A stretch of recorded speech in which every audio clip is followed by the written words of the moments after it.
అందరికీ good morning అండి. Good morning.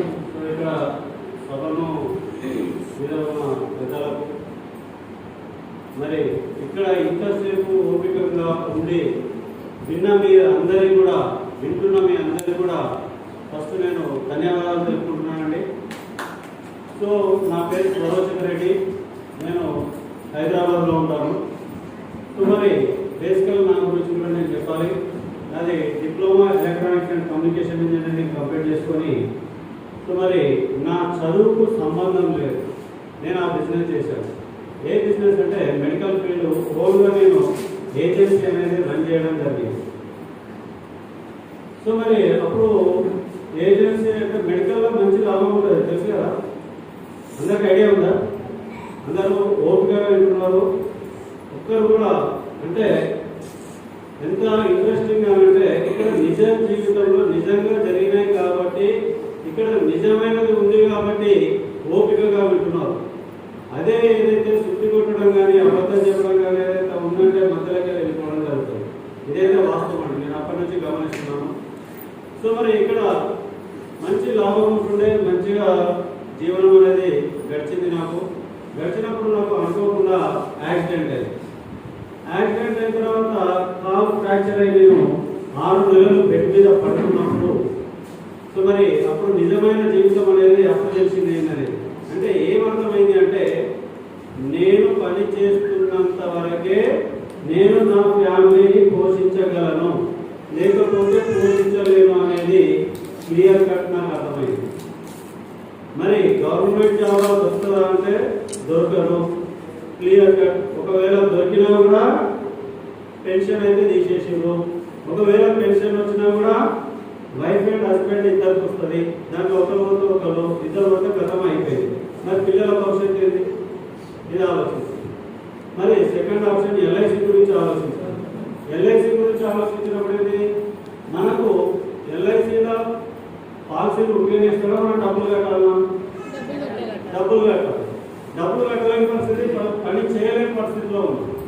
మరి అక్కడ ఎక్కడ కట్టలేదు. ఒకవేళ కట్టినా కూడా ఎల్ఐసి దేని గురించి ఇస్తాం మనం అంటే మనకేమైనా జరిగితే మనం లేని సమక్షంలో మన ఫ్యామిలీకి ఉపయోగపడుతుంది. అది సింగిల్ టైమా లైఫ్ టైం ఉపయోగపడుతుందా? సింగిల్ టైమే కదా. అంటే అది కూడా కరెక్ట్ కావాలనేది నాకు అర్థమైంది. అసలు నాకు ఆలోచన ఏమొచ్చిందంటే మన ఫ్యామిలీ అనేది మన కళ్ళ ముందు హ్యాపీగా ఉండాలి. అవునా, వాస్తవమా కదా? మనం పోయిన తర్వాత అసలు కరెక్ట్ ఉన్నారా లేదా అని మనకు ఎట్లా తెలుస్తుంది? ఇది నేను ఆలోచించడం జరిగింది. మరి ఒక కెమికల్ ఫ్యాక్టరీలో కానీ ఎక్కడైనా పనిచేసినా కూడా 30-40 సంవత్సరాలు పనిచేసినా మన ఆరోగ్యాన్ని పాడు చేసుకొని తప్పదు. ఎందుకంటే భార్య బిడ్డలను పోషించుకోవాలంటే ఎట్టి పరిస్థితుల్లో మనము పనిచేయవలసిందే. ఇవన్నీ కాదు అని ఆలోచించినప్పుడు ఒక యశోద మేడం అనే రూపంలో ఈ అవకాశం అనేది డాక్టర్ కిషోర్ గారి ద్వారా ఇది నాకు అందడం అనేది జరిగింది. కాబట్టి డాక్టర్ కిషోర్ గారికి ఒకసారి గ్రాండ్ క్లాస్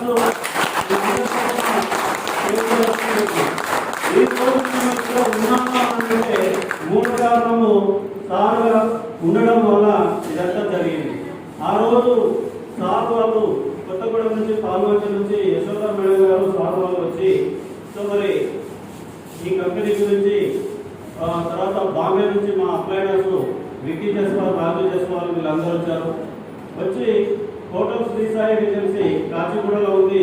మరి ఆ హోటల్లో కూర్చున్నప్పుడు సరే ఆ యశోద మేడం గారు పిలిచినప్పుడు ఆమె మీద రెస్పెక్ట్తో వెళ్ళడం జరిగింది. బాగా గమనించండి, రెస్పెక్ట్తో వెళ్ళాను. కానీ ఆమె చెప్పింది చేయడానికి గురించి కాదు, మనం చెప్పినప్పుడు వాళ్ళు విన్నారు కాబట్టి వాళ్ళు చెప్పింది మనం ఎందుకు వినకూడదు అనే ఒక గౌరవంతో వెళ్ళడం జరిగింది. సో మరి ఇలాంటి కంపెనీలు ఎన్నో చూసినాం అని అనుకున్నానేమో. కానీ అక్కడికి పోయిన తర్వాత మొత్తం విన్న తర్వాత నాకు అర్థమైంది ఏంటంటే ఫస్ట్ నాకు నేనుగా మోసపోతలేదు. నాకు కావాల్సింది ఏంటి, నాకు నేనుగా మోసపోతలేను, నా ద్వారా ఇతర వ్యక్తులకు మోసం జరుగుతలేదు, నా ఫేస్ వాల్యూ అనేది పోతలేదు. ఇక్కడ కష్టపడితే మన కష్టం ఏదైతే ఉందో అది వృధా కాదు అనేది నాకు అర్థమైంది. వీళ్ళు ఏం చెప్తున్నారు, ఆరోగ్యం గురించి చెప్తున్నారు ఒకటి, తర్వాత మనకి ఇంట్లో వాడుకునే కామన్ యూజ్ ప్రొడక్ట్స్ కెమికల్ లేని ప్రొడక్ట్లు ఇవి వాడుకుంటే ఆరోగ్యం బాగుంటుందని చెప్పారు. అప్పుడు నేను రియలైజ్ అయినా నిజమే కదా, నా ఇంట్లోకి నేను మార్నింగ్ చేస్తే పేస్ట్ వాడుతున్నాను, సబ్బు వాడుతున్నాను, కుకింగ్ ఆయిల్ వాడుతున్నాను, తర్వాత టీ లీఫ్ వాడుతున్నాను. మరి వీళ్ళు చెప్పింది నిజమా కాదా అనేది తెలియాలంటే ఎట్లా? ఫస్ట్ నేనైతే వాడాలి కదా. మరి ఆరోగ్యం గురించి ఇన్ని ఉన్నాయని చెప్పారు, మరి ఇవన్నీ నిజమా కాదా తెలవాలంటే ఫస్ట్ నేను నా గురించి నేను ప్రయోగించుకోవాలి. నేను వాడుకున్నా నాకు మంచిగా అనిపించింది. సో మరి నాకు ఇక్కడ బాగా నచ్చిన విషయం ఏంటంటే శ్రమ అనేది వృధా అవుతుంది. ఫస్ట్ నాకు నచ్చిన పాయింట్ మన శ్రమ అనేది వృధా అవుతలేదు. సో మరి ఆ రోజు ఈ కంపెనీకి రాకముందు మరి నా పరిస్థితి ఏంటి అనేది ఒకసారి ఆలోచించినప్పుడు నేనైతే డబ్బుల గురించి వచ్చాను. ఎందుకంటే ఉన్న వాస్తవం చెప్పాలి, ఈ కంపెనీకి రాకముందు 30 లక్షలు లాస్ అయినాను. ఎంత? 30 లక్షలు లాస్ అయి నా బ్రతుకు రోడ్డు మీదకి వచ్చింది. నా బ్రతుకు రోడ్డు మీదకి వచ్చింది. పిల్లలకు పాల ప్యాకెట్లకు డబ్బులు లేవు నా దగ్గర. ఇల్లు రెంట్ కట్టాలంటే డబ్బులు లేవు నా దగ్గర. అలాంటి పరిస్థితుల్లో మరి ఎన్నో ఇబ్బందులు పడి కడగడం జరిగినప్పుడు ఈ అవకాశం అనేది ఏదైతే దృఢ సంకల్పమో పట్టుదల కృషి ఎప్పుడైతే ఉందో భగవంతుడు మనకి ఏదో ఒక రూపకంగా ఒక మార్గాన్ని చూపిస్తాడు అనేది నమ్ముకున్నాం. దాని ప్రకారము ఈరోజు నాకు ఆ రోజు 2012వ సంవత్సరంలో నాకు ఫిబ్రవరిలో ఈ అవకాశం అనేది డాక్టర్ కిషోర్ అంటే యశోధర గారి రూపంలో నాకు రావడం జరిగింది. అది వెస్టీజ్ రూపంలో వచ్చింది. మరి ఇక్కడ ఒక వెస్టీజ్ గురించి మనం చెప్పుకోవాలి. వెస్టీజ్ అంటే ఏంటి అని అంటే అది గ్రీక్ వర్డ్. అది ఏంటంటే మీనింగ్ వెస్టీజ్ అంటే అడుగు జాడలలో ఫాలో ది ఫుట్ ప్రింట్. మనము ఒక మార్గాన్ని చూపిస్తే ఆ మార్గంలో ప్రయాణిస్తే ఉన్నత స్థితికి ఎదగడానికి అవకాశం ఉంది అని ఒక మీనింగ్ వస్తుంది. నీడను చేకూర్చడం అనే ఒక మీనింగ్ వస్తుంది. దానికి తగ్గట్టు గౌతమ్ బాలి గారు పేరు చాలా బాగా పెట్టడం అనేది జరిగారు. సో మరి దీంట్లో ఏంటంటే వాళ్ళు ఫస్ట్ ఈ సంస్థ మనకి ఇచ్చేది ఏంటంటే ఆరోగ్యం. ఫస్ట్ ప్రపంచంలో ప్రతి మానవుని కూడా అతి ముఖ్యమైనది ఏంటి చెప్పండి? ఆరోగ్యం. ఆరోగ్యాన్ని మించి ఇంకా విలువైనది ఏదైనా ఉంటే చెప్పండి. ఉందా? ఏది అంటే ఆరోగ్యం అనేది ఇంపార్టెంట్.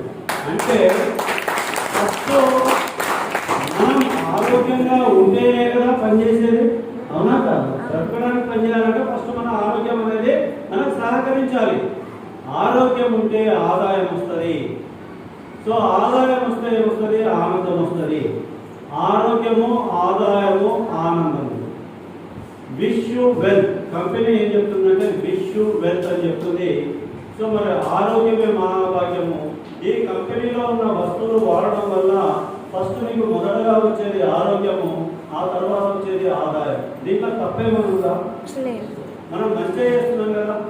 సో మరి నేను దీంట్లో ఆలోచించింది ఏంటి అని అంటే దీంట్లో రావడానికి ముఖ్య కారణము ఎంతో మంది స్టూడెంట్స్ ఈ రోజుల్లో చూస్తున్నాము.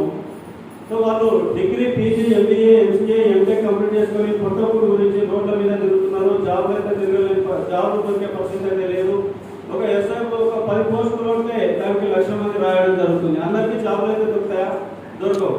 కానీ ఇదే వెస్టీజ్ సంస్థ మీరు వందలు, వేలు, లక్షల మంది ఎంత మందినైనా తీసుకురండి. ప్రతి వాళ్ళకు మనం కూడా ఉపాధి అవకాశం ఇచ్చే అవకాశం ఒక గొప్ప అవకాశం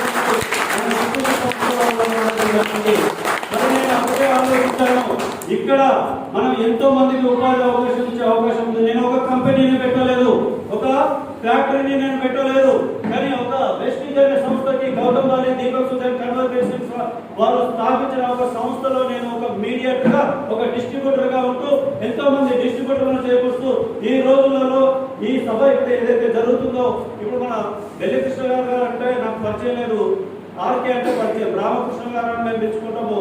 ఎందుకంటే మాకు తెలియదు అది. ఎందుకంటే ఈ మధ్యన తను వెల్లికృష్ణ అని ఓపెన్ అవ్వడం అనేది జరిగింది, మాకు తెలియదు. సో ఒకటే ఈ రోజు అతను ఆనందపడుతూ అతని ద్వారా కూడా కొన్ని వందల వేల మంది బాగుపడుతున్నారంటే గొప్ప విషయమా కాదు? సో మరి ఇవన్నీ ఆలోచించి నేను సంస్థ పెట్టలే, ఒక ఫ్యాక్టరీ పెట్టలే, కానీ ఈ రోజు నాకు 38,000 మంది టీం ఉన్నారు. ఎంతమంది? 38,000 మంది టీం ఉన్నారు. ఈ 38,000 మందిలో ఎంతో మందికి 50,000, 60,000, 70,000, 40,000, ఈ కంపెనీలో 6 కార్లు తీసుకున్నారు నా ద్వారా. కంపెనీలో కొన్ని వేల మంది ఉన్నారు కార్లు తీసుకున్న వాళ్ళు. కార్ల విషయం కాదు, ఇక్కడ బ్రతకడానికి ఒక అవకాశం అనేది ఉంది, ఆరోగ్యం ఉంది, ఆరోగ్యంతో పాటు ఆదాయం కూడా ఉంది. సో మరి చెప్పాలంటే ఏదైతే రామకృష్ణ గారు ఏదైతే ఈ ఆరోగ్య ఉద్యమంలో పాల్గొనేందుకు సిద్ధమైనప్పుడు అతను ఎంతో మందికి చెప్పినప్పుడు మరి భక్తుల సిద్ధన్న సో ఒకసారి గ్రాండ్ క్లాస్ ఇవ్వాలి. ఎందుకు అంటే రామకృష్ణ గారు ఫస్ట్ చెప్పినప్పుడు వాళ్ళ ఉద్యమకారుల ఆలోచన ఎట్లా ఉంటుంది అని అంటే ఒకసారి మనం ఆలోచించాలి. అంటే ఇది లాభం గురించి చేస్తున్నారా, నిస్వార్థంగా చేస్తున్నారా అనేది ఒకటి ఆలోచిస్తారు. సో ఆలోచించినప్పుడు సరే ఫస్ట్ టైం అయితే సారు ఏదో అనుకొని చేయలేదు, తర్వాత తనకే ప్రాబ్లం ఏది హెల్త్ ఇష్యూ ప్రాబ్లం వస్తే మళ్ళా గుర్తుకొచ్చి అరే మన బెల్లికృష్ణ అప్పుడు చెప్పాడు ఇవి ఆరోగ్యం గురించి వాడుకుంటే బాగుంటాయి కదా అని చెప్పాడు అని చెప్పి వాడుకోవడం జరిగింది. వాడుకున్న తర్వాత తనకు తగ్గింది. ఫస్ట్ తన మీద తాను ప్రయోగం చేసుకున్నాడు. తగ్గిన తర్వాత మరి నేను ఎన్నో ఉద్యమాలు అంటే ఎండు దాకా వెళ్ళి వచ్చేసారు, ఆల్రెడీ దాన్ని టచ్ చేసి వచ్చారు, రిటర్న్ వచ్చారు. మరి మేము ప్రజల గురించి మేము ఎన్నో ఉద్యమాలు చేసినాం కానీ ప్రజలు అర్థం చేసుకోలేదు. అవునా కదా, ప్రజలు అర్థం చేసుకోలేదు. సరే మరి ఇక్కడ ప్రజలకు ఆరోగ్యానికి ఇవ్వడానికి అవకాశం ఉంది ఈ సంస్థ ద్వారా అని చెప్పి ఆలోచించి ఈ కంపెనీలో ఒక ఉద్యమాన్ని తయారు చేసిన వ్యక్తి, మాకు రాని ఆలోచనను ఒక ఉద్యమంగా తీసుకెళ్లాలని చెప్పిన ఒక ఆలోచనను కలగజేసిన వ్యక్తి భక్తుల సిద్ధన్న. ఎప్పుడైతే భక్తుల సిద్ధన్న గారు ఒక ఉద్యమం 30-60 కిలోమీటర్ల దూరం నుంచి ప్రతిరోజు ఆఫీస్కి వస్తూ ఎవరికైతే పేషెంట్ ఉన్నారో వాళ్ళ పేషెంట్లకి వాళ్ళ ఆరోగ్యాన్ని బాగు చేస్తూ సో ముందుకు నడవడం జరిగింది. డబ్బుల గురించి రావాలి, ఫస్ట్ డబ్బుల గురించి వద్దు, నాకు ఆరోగ్యం కావాలని రావడం జరిగింది. మేము ఎన్నోసార్లు చెప్పినా కూడా నాకు ఆరోగ్యం కావాలి, ప్రజలు ఆరోగ్యం ఇవ్వాలని ఆలోచన చేయడం జరిగింది. ఇప్పుడు అదే బెల్లికృష్ణ గారికి ఎప్పుడైతే సిద్ధన్న గారు వచ్చి ఈ వర్క్ చేయడం స్టార్ట్ అయిందో ఎంతో మందికి ప్రొడక్ట్ ఇవ్వడం జరిగిందో సో మరి బెల్లికృష్ణ గారు కూడా ఒక నమ్మకం అనేది కలిగింది, ఒక రైట్ హ్యాండెడ్గా ఉండడం జరిగింది. ఒక కీలక వ్యక్తి. ఈరోజు మీరు ఆరోగ్యం గురించి అన్న ఇంకో రకంగా దేని గురించి అని అనుకోండి కానీ బిజినెస్ పరంగా బ్రతకడానికి కూడా ఆలోచించినప్పుడు ఒక రైట్ హ్యాండెడ్గా ఒక మంచి టీం అనేది సిద్ధన్న ద్వారా ఏర్పడడం జరిగింది. సో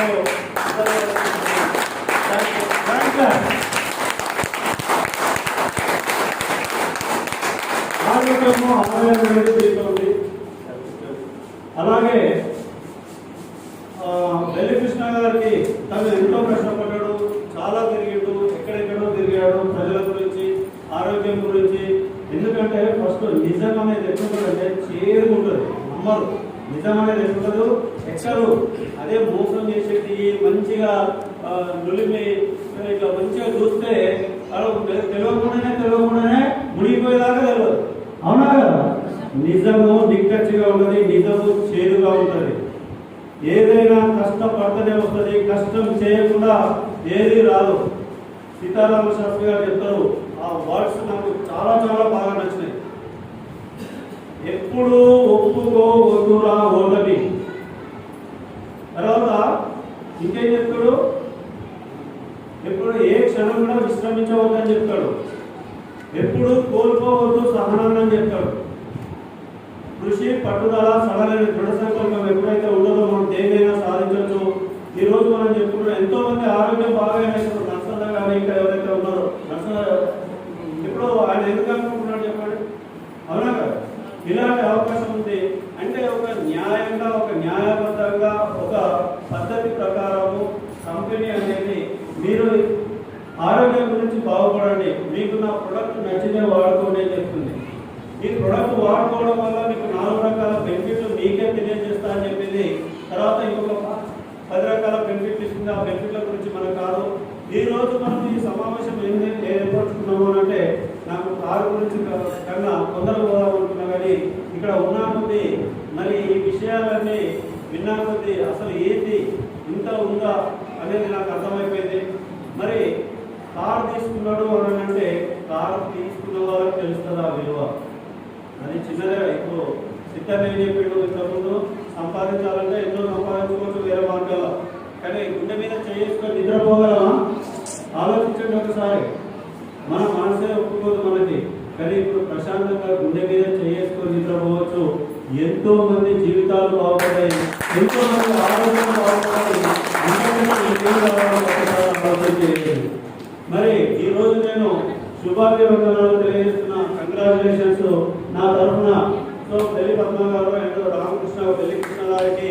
సో మరి ఇదైతే నా దృష్టిలో అయితే చిన్న విజయం కాదు, ఎందుకంటే ఇది చాలా చాలా పెద్ద విజయం. ఈరోజు వ్యాగనర్ ద్వారా అతను ప్రచార యాత్రకు, ఎందుకంటే అందరినీ కలవడానికి సమ్మేళితం అంటే ఆత్మీయ సమ్మేళనం అని ఇద్దరు పెట్టడం జరిగింది. ఇది కూడా ఆత్మీయ సమ్మేళన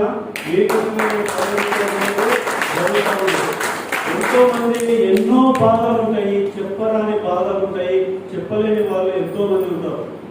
ఆర్థికంగా కానీ ఆరోగ్యపరంగా కానీ ఎన్నో ఇబ్బందులు ఉంటాయి. కానీ ఈరోజు ఆరోగ్యంగా బాధపడుతున్న వాళ్ళైనా సరే, ఆర్థికంగా బాధపడుతున్న వాళ్ళైనా సరే, ఎవరైతే ఇక్కడికి వచ్చారో నిజంగా మీకు పట్టుదల కృషి సడన్ సార్, మేము కూడా ఆరోగ్యంగా ఉండాలి, మేము కూడా 10 మందికి ఆరోగ్యాన్ని ఇవ్వాలి, మేము కూడా మీలో భాగస్వామ్యం అవుతాము అని మీరు మాతో ఉండండి. 100% ఆరోగ్యం బాగోవడమే కాకుండా ఆరోగ్యంతో పాటు ఆర్థికంగా బలిష్టంగా ఉండడానికి మనకు ఈ వ్యవస్థ అనేది వెస్టీజ్ అనే సంస్థ ద్వారా మనకు ఉపయోగపడుతుంది. అలాంటి గొప్ప అవకాశం అనేది మన వెస్టీజ్ ద్వారా కలగజేయడం అనేది జరుగుతుంది. ఒక్కసారి ఆలోచించండి. మనము ఎక్కడైనా పని చేస్తేనే డబ్బులు వస్తాయి, పని చేయకపోతే డబ్బులు రావు. వాస్తవమా కాదు? ఏ రంగమైనా తీసుకోండి. మనం కొన్ని చాలా పెద్ద పెద్ద ప్రముఖులను వాళ్ళందరినీ చూస్తాం. వాళ్ళు అట్లా దిగింది ఇట్లా దిగిందంటే ఉట్టిగా ఎదగలేదండి, దాని వెనుక ఎంతో శ్రమ ఉంటుంది. కానీ ఈ రోజు కృష్ణ గారి ముందు కారు ఉంది అని అంటే ఆ కారు ఎంత కష్టం ఉంది అనేది కూడా ఎంత మందికి బాగా చేశారో సిద్ధంగా చెప్పారు. ఒక్కొక్క దగ్గర నుంచి ఒక్కొక్క అంటే ఎంత మందికి హెల్ప్ చేస్తే వచ్చింది. అది హెల్ప్ చేయడం వల్ల వచ్చిందా, అభివృద్ధి చేయడం వల్ల వచ్చిందా, లేకపోతే వాళ్ళకు నష్టపరచడం వల్ల వచ్చిందా? ఒకసారి ఆలోచించండి. ఏమన్నా చెప్పండి, మీ నోటి నుంచే రావాలి. అవునా కదా? ఒకసారి అతను వాళ్ళు టార్గెట్ ఏంటంటే ఆరోగ్య తెలంగాణ కావాలని ఆరోగ్య తెలంగాణ సమితి దాన్ని స్థాపించడం కూడా జరిగింది. పత్తుల సిద్ధేశ్వరన్న, తర్వాత పెళ్లి కృష్ణ గారు, తర్వాత ఎర్ర మల్లేష్ గారు ఒక సైనికులాగా ఉండి, మీరు నమ్ముతారో నమ్మరో. సో ఇప్పుడు సునీత మేడం అని చెప్పారు కరోనా వచ్చినప్పుడు.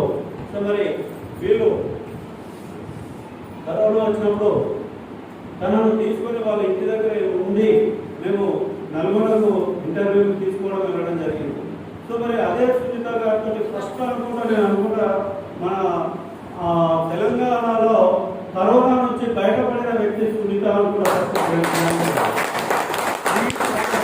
దీనికి ఆలోచించి నాగ చైతన్య తనతో ఇదంతా తెలిసిన తర్వాత ఇంటర్వ్యూ చేయడం జరిగింది. ఇలాంటి గొప్ప అవకాశము దీంట్లో వచ్చింది. అయితే నేను 30 లక్షలు లాస్ అయినా అని చెప్పాను కదా మీకు. 30 లక్షలు లాస్ అయ్యి నేను డే 1 నుంచి ఇక్కడ కష్టపడడం అందరికీ 100 మందికి చెప్తే ఒక 4 వినరా, 4 ఆరోగ్యాన్ని బాగా చేయలేదా అని ఆలోచించి వాళ్ళకి చెప్పడం జరిగింది. చెప్తూ మొదటి క్రమంలో ఫస్ట్ ఇవన్నీ ప్రోడక్ట్లు వాడడం వల్ల నాకు ఇంట్లోకి మంచిగా అనిపించింది. కుకింగ్ ఆయిల్ కానీ ఇవన్నీ వాడడం వల్ల అలా మా పేరెంట్స్కి మోకాలు కానీ షుగర్ కానీ ఇవన్నీ తగ్గడం జరిగింది. ఆ తర్వాత నేను అందరికి చెప్పడం జరిగింది. ఫస్ట్ నెల నాకు 14 రూపాయలు వచ్చిందండి. ఫస్ట్ నెల ఎంత వచ్చింది? 14 రూపాయలు వస్తే ఎవరైనా ఏమంటారు చెప్పండి? ఇళ్ళలో ఏమంటారు?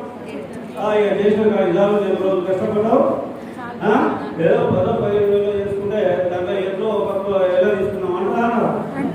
కానీ ఈ కంపెనీ గురించి విన్నది ఎవరు? నేను. ఈ కంపెనీ ప్లాన్ అర్థమైంది ఎవరికి? నాకు. శ్రమ వృధా కాదనేది అర్థమైంది కదా.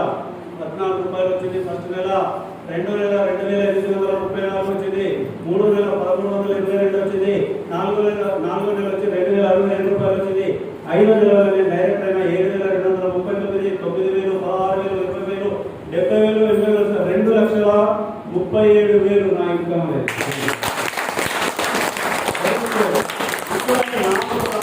కాదు, నాతో నమ్ముకున్న వాళ్ళు, ఈ వ్యవస్థను నమ్ముకొని ఈ సిస్టంలో ఉన్న ప్రతి వాళ్ళు కూడా విజయాన్ని సాధించాలని నేను మనసారా కోరుకుంటూ, మరి ఇప్పటికే సమయం అనేది మించిపోయింది. మీరు ఎవరెవరైతే ఆరోగ్యం కావాలి అనుకున్న వాళ్ళు, ఎవరికైతే ఆరోగ్యం ఇప్పించాలి అనుకొని, ఎవరైతే ఆర్థికంగా బలపడాలి, ఆర్థికంగా వేరే వాళ్ళని ఆదుకోవాలని అనుకుంటే, మనము గవర్నమెంట్ మీద ఆధారపడి కొంతమంది చాలా మంది ఉంటారు. మనం ఈ రోజులలో చూస్తున్నాం. ఏది ఈ పెన్షన్స్ కానీ, లేకపోతే ఇంకా ఎవరు యువత చదువుకుంటే డిగ్రీ చేసిన వాళ్ళందరూ డబ్బులు ఇస్తానంటే గవర్నమెంట్, మరి ఈ చదువుకున్న వ్యక్తులు సోమరిపోతు తయారవుతారా లేకపోతే పని చేస్తారా చెప్పండి? అంటే ఇండైరెక్ట్ గా గవర్నమెంట్ మనల్ని ఏం తయారు చేస్తుంది? సోమరిపోతు. అంటే వాళ్ళ స్వార్థం గురించి వాళ్ళు గెలవడానికి ఇవన్నీ ఇస్తే మాకు ఇవన్నీ వస్తాయి కదా, ఏం పోతుంది? మరి ఆ డబ్బు ఎవరు కదా? వాళ్ళు ఇట్లా గెలుస్తారా? మన డబ్బులే కదా. ఆలోచన చేసుకోండి. మనం గవర్నమెంట్ మీద ఆధారపడవలసిన అవసరం లేదు. మనల్ని మనం నమ్ముకోవాలి. మన జస్టిస్ సిస్టంలో గౌతమ్ బాల్ గారు కూడా చెప్పేది ఏంటంటే, believe in your self is the first secret to success అని చెప్తుంది. కానీ ఈ రోజుల్లో ఏం చేస్తున్నాం అంటే, మనకి ఏ అవకాశం వచ్చినా కూడా అనుభవం లేని వ్యక్తి దగ్గర పోయి నాకు ఈ అవకాశం వచ్చింది చేయాలా అంటే ఏం చెప్తాడు? వేస్ట్ అంటారా? అంటే మనల్ని డెవలప్ అవుతా ఉంటే కిందిలాగే సమాజం ఉంది. అలాంటి సమాజంలో మనం దయచేసి ఆలోచన చేసుకోండి. ఉన్నత స్థితికి ఎదగడానికి ఒక గొప్ప అవకాశం మన దీంట్లో ఉంది. గవర్నమెంట్ మీద ఆధారపడవలసిన అవసరం లేదు. ఎవరైతే పట్టుదల, కృషి, దృఢ సంకల్పం ఉంటే మీకంతా ఇక్కడ సిస్టమ్ అందరూ ఉన్నారు. కొత్తల సిద్ధాంత కానీ, లేకపోతే వెంకటేశ్వర గారు కానీ, ధనలక్ష్మి గారు కానీ, ఎర్రమల్లేష్ గారు కానీ చాలా మంది ఉన్నారు. తర్వాత మన హమీద్ బాషా గారు, ఎవ్రీథింగ్. సో ఇక్కడ మీరు గమనించింది ఏంటంటే, చూడండి, మనం ఈ హమీద్ బాషా గారిలో ఒక స్పీకరు, ఒక మోటివేటరు, ఒక అందరికీ కూడా ఒక మంచి చేసే గుణం అనేది తనలో ఉందని నేను ఈ రోజు అలాంటి వాళ్ళు ఎంతో మంది ఇక్కడ ఉన్నారు. ఒక వ్యక్తి ఒక శక్తి, ఒక వ్యవస్థ, ఒక ప్రొడక్షన్ చేసే ఒక ఫ్యాక్టరీ. ఎవరో ఒక వ్యక్తి, ఒక శక్తి, ఒక వ్యవస్థ, ఎంతో మంది. ఇప్పుడు కంపెనీలో ఏంటంటే ప్రొడక్షన్ తయారైతే ఉత్పత్తులు, అదే ఒక వ్యక్తి ద్వారా కొన్ని వందలు, వేలు, లక్షల మందిని మనం ఉపాధి అవకాశం ఇచ్చే ఒక ఫ్యాక్టరీగా మనము తయారు చేయవచ్చు. అలాంటిది ఏమంటున్నాడు? ఒక వ్యక్తి, ఒక వ్యవస్థ, ఒక శక్తి. ఇది